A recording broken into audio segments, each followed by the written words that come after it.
বলছি আমি, ফেসের হোক, হেয়ারের হোক, হাত বডিটা ট্যান পড়ে যাচ্ছে, যাই সমস্যা হোক, একটা ছবি তুলুন, ছবি তুলে আমাদের হোয়াটসঅ্যাপে পাঠান, পাঠিয়ে বলুন আমার বয়স এত, এই সমস্যা, আমি দেখে গাইড করে দেবো। এটা চিন্তার কোনো বিষয় নেই, কারণ কিরকম ফাটা বলছেন, সেটা কি সাপের খোসার মতো কি না, সেটা দেখে বলতে হবে।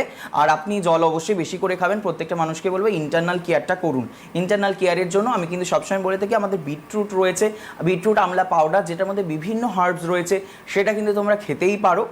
যেটা একটা রুটিন, জানো তো, আমি সবসময় বলছি না, স্কিনটাকে ভিতর থেকে ভালো করার জন্য একটা জিনিস চাই। কি সেই জিনিস? আমি প্রত্যেক দিন বলছি ভিটামিন সি যুক্ত খাবার খাও। বহু মানুষ যেন তো খায় না। আমি যখন দেখেছি যে তুমি খেয়েছো, তুমি যত্নটা করেছো, না দাদা আমি আমলকিটা না আমাদের মার্কেটে পাইনি, হ্যাঁ আমি এইটা পাইনি, আমি অশ্বগন্ধা পাইনি, আমি ভাবলাম যে এখানে তো একটা গ্যাপ হয়ে যাচ্ছে, আমার প্রোডাক্ট মাখছো মানে ভীষণ সুন্দর তোমার স্কিন হেয়ার হবে, কিন্তু এর মাঝখানে তোমার ইন্টারনাল কেয়ারটা তুমি করতে পারছো না।